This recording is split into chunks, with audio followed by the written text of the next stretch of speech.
Western Spring Television. Ours it is.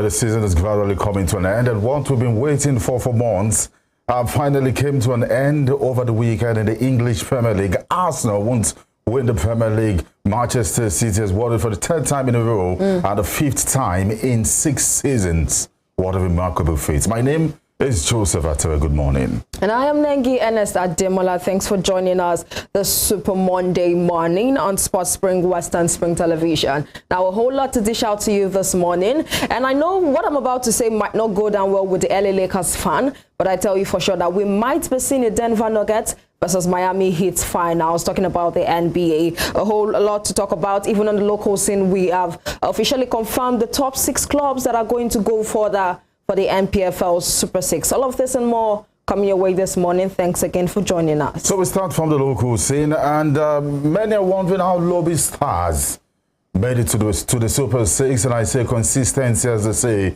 is key, and they are part of the teams that were slugging it out in Lagos, the Mobolaji Johnson Arena, for the 3 slots to the continent, 2 in the CAF Confederations Cup, and 1 in the CAF Champions League. And of course, for Group A, here are the confirmed list of the teams that have qualified for the NPFL Super 6. We have Bendel Insurance. Of course, all season, everyone was positive about the fact that they would definitely get a Super 6 slot. And aside from them in Group A, they also have Remo Stars as well as Eyimba United, Eyimba FC rather. Now, Remo Stars missed the whole turbulence during the season. I think they got into so many troubles with the IMC, talking about violence cases and all of that. But they've been able to make it to the NPFL Super 6. That's for Group A. So in Group A, we have Bendel Insurance, Remo Stars, and Eyimba FC. They've made it to the NPFL Super 6. And for Group B, we have the likes of Rivers United, Lobby Stars, Sunshine Stars. And just like Joseph has rightly stated, for Lobby Stars, I tell you for sure that it all has to do with consistency for Group B, because they have big names to be able to play. And Rivers United, coming off from a defeat from the CAF Confederation Cup, definitely did what they know how to do best as defending champions of the NPFL, and they got a slot. Rivers United, Lobby Stars, Sunshine Stars all got the NPFL slot for the Super 6. And Joseph, let's also talk about Bendel Insurance, because Bendel Insurance of Benin have recorded a 2-year standing record for the longest unbeaten run in NPFL's history, following a 1-1 draw away from home to Nasarawa United. Now, the NNL champions gained promotion to the peak of Nigeria's league system to participate in the 2023 abridged NPFL campaign after finishing their 2022 National League run in style with 3 wins and a draw in their final 4 games. The run continued into the new year and in a different terrain, beginning with the away match to Aqua United on match day 1 in the NPFL, which ended in Bendel's first win in the league following a 1-2 scoreline. However, head coach of the side, Monde Odige, will not allow the pressure to setting a record deter the team's focus in winning the ultimate prize by going the distance in the Super 6 playoff come June 3rd. Well, remarkable for Bendel Insurance. And there's a funny start that is making the rounds, that everything that had Arsenal in front of them fumbled this season. They raise your hope, and they mess it all up. So they send the Benin Arsenal. Hopefully they won't mess up when the Super 6 would be kick-starting. You look at Arsenal Tula. They've also messed up. We thought they were going to win they dashed the hopes of people. Not even the Arsenal in England. Arsenal Tula messed up. In the club league, I think the Finland league was there. Arsenal, the Premier League. Arsenal women also messed up, and the Benin Arsenal here. But jokes aside, remarkable season they've had. And that man, what's his name again? Imadeo Sarenko. Imadeo Sarenko has been massive for these guys. And they know this is the final lap. They are going to the Super 6.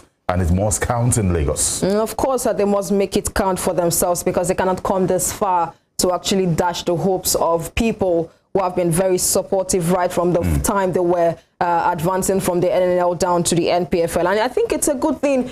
We could also liken them, that is, if they win this particular league, we could also liken them to the likes of Erling Haaland, who made his debut in the EPL and got a trophy from Manchester City. And if the Benin Bendel Insurance Arsenal of Benin City are able to do this one, I think it's a very good fit for them, owing to the fact that it's their debut season also in the NPFL. Now let's move away from that one and talk about the WAFUB Under-20 Championship that is going on. The Falconets currently participating in that one, and I tell you for sure it has been a good run for them, Joseph. I think they played against Niger Republic and sank them 7-0. A beautiful start off for the girls. The girls have no problem. What they probably need at this point, which is something we've been advocating for, is proper welfare. In a sense, pay them as it went due. These girls are ready, to sacrifice their lives on the pitch for so many Nigerians, and which has been seen evidently in the Super Falcons.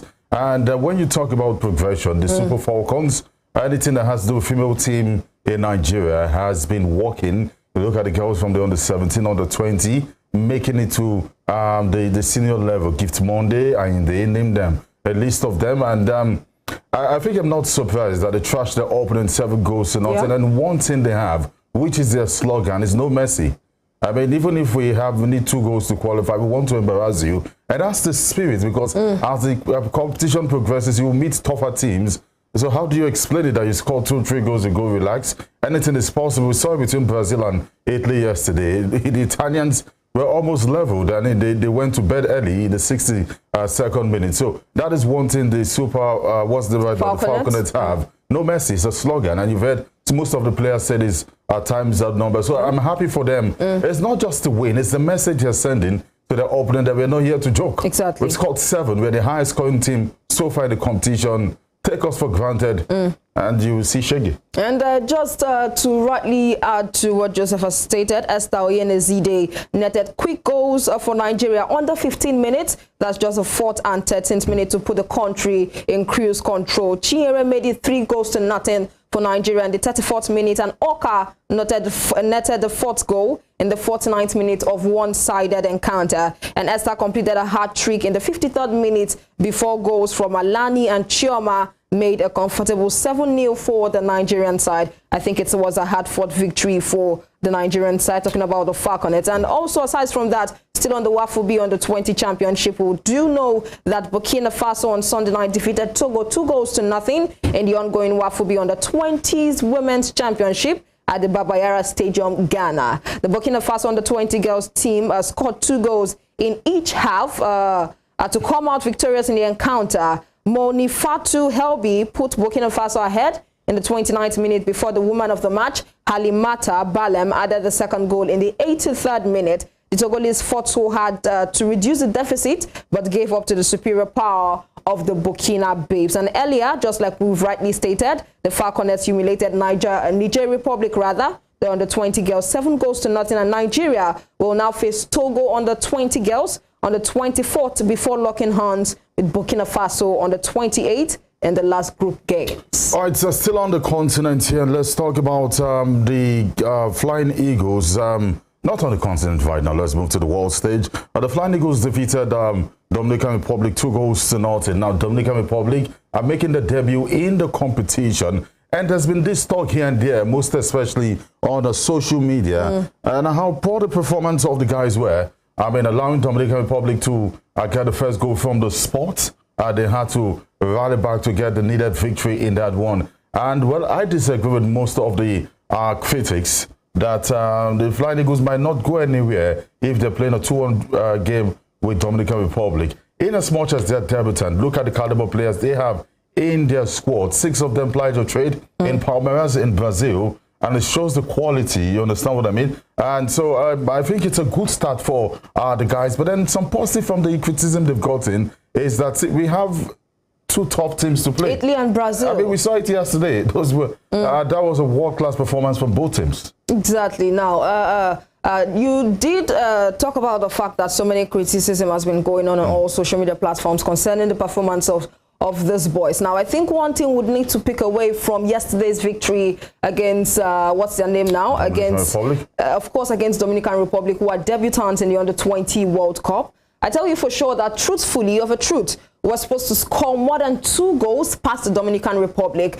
But I feel that team yesterday was based on individual differences. Everyone was trying to score a goal. Everyone was trying to shoot from somewhere very far just to make sure that their name is also on the book of the goal scorers for that day. So I think the team was too individualistic. They didn't work as a team how we're supposed to see it. And aside from that, we also know that some of the attacking, I think if they play against the likes of Italy and Brazil, I tell you for sure that our attacking frailties is going to be very much exposed. So that's the only flaw I saw concerning these guys. They should be able to work as a team, and definitely they can beat the likes of Italy as well as Brazil. And one thing they did expose in that game, talk about the Italy-Brazil game, is that they are beatable.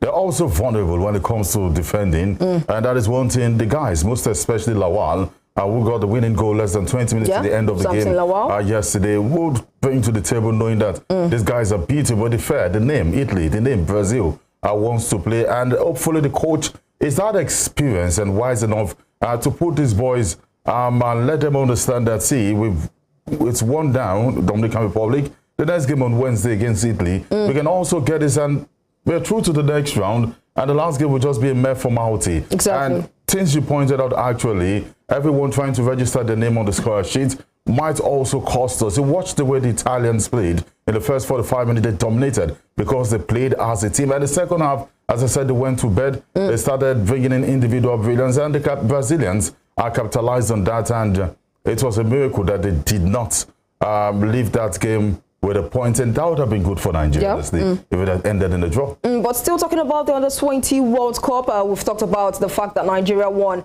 the very first game against Dominican Republic, the debutants in the Under-20 World Cup, 2-1, and actually they can't do better when they take on the likes of Italy and Brazil. But 2 of the title favorites lost their opening games at the Under-20 World Cup on Sunday, when Italy upstaged Brazil 3-2 and Japan produced a shocking 1-0 upset win over Senegal. Now, Nigeria and Colombia won their matches in dramatic fashion, both by scores of 2-1 against much weaker rivals Dominican Republic and Israel. And Italy restored a 3-0 lead in the Group D match opener. In the 11th minute, when midfielder Matteo Peratti shot from close range, Italy doubled its lead after Brazil goalkeeper Marcel failed to stop a cross and left the ball for a clear header by midfielder Cesare Casaide in the 27th. Now, Casaide added a third in the 35th minute from the spot. Now, that's to tell you that these guys are ready when it comes to the Under-20 World Cup. But we do wish the Flying Eagles all the best. Let's see how far they can perform. Yes, we wish them all the best. And still on the continent here, away from the world stage, moving back to the continent, we understand that Saudi Arabia are going to dole out $200 million for the much talked about CAF Super League. Now, the Confederation of African Football, that's CAF, are currently in talks with Saudi Arabia over sponsorship of the African Super League. The United Kingdom-based news outlet revealed that Arab nations are willing to pay $200 million to sponsor the league. And aside from that, this tournament is part of CAF's development plan to grow interest in African football as well as improve its revenue. The tournament was first talked about by the FIFA president Gianni Infantino in 2018 and TP Mazembe's 80th anniversary celebration in the Democratic Republic of Congo. And he also said that the best 20 clubs in Africa should be picked and required to play in this league. And Infantino predicted that this league will earn $100 million in revenue, ranking it among the top 10 leagues in the world. And some MPFL sides will surely have their sight set on a spot in this competition also. I like the fact that we're growing in Africa. I mean, we're already attracting investors. $200 million is more than enough. And they'll also get $100 million as revenue from the competition. That means that participating alone, you're going home with millions of naira. And that is why back home, we need to take our league seriously. We should not go there and count the numbers. We have teams that will go for these competitions. We should be making it count because this is a huge one. They said they'll pick the best clubs across Africa. Time pass, And what we can predict, because it's very predictable, that the North Africans will still dominate exactly, this they will. and get the title. But then, as I said, back home, if we can tidy a house, who says we can't? And that is why I find it funny that, you know, our local leagues, our teams here will go on the continent and fail woefully. But you look at the national team, some of the teams there will not be able to defeat Nigeria as a team. Burkina Faso, a team, a club side from Burkina Faso will be defeating Rivers United. Club side from Niger will be defeating Rivers United. That's because they're taking care of their league. We are not. I look at the proper players that make up the national team. These are guys that has gotten experience, that have been drafted into the national team. For example, Kevin Akpoguma had the opportunity to represent Germany or Nigeria, but he wanted playing time. He chose Nigeria. Such a player has been exposed to the highest level of football. That is why it's different from the national team to the club side. So hopefully we'll put our house in order, because there's a lot. This is 200 million US dollars we're talking about here, Nengi. And just to add to that, they said the partnership between the Saudis and CAF could potentially help the Arab nations bid to host a FIFA World Cup in the future. And now reaction still pouring in as Manchester City is gradually turning the Premier League to a farmers' league. 6 titles, 6 seasons rather. Manchester City has won 5 and their 3rd consecutively. Only Manchester United have done that. It means that the blue and red side of Manchester is truly on fire. And don't forget that Manchester City are gone in for treble. An incredible 2 weeks for Manchester City. The FA Cup final on the 3rd of June. And what happens when the lock horns with Inter Milan on the 10th of June? Now the players and coaches, the backroom staffs are believing that Manchester City can get this done. A quick highlight from what happened over the weekend. We'll be back.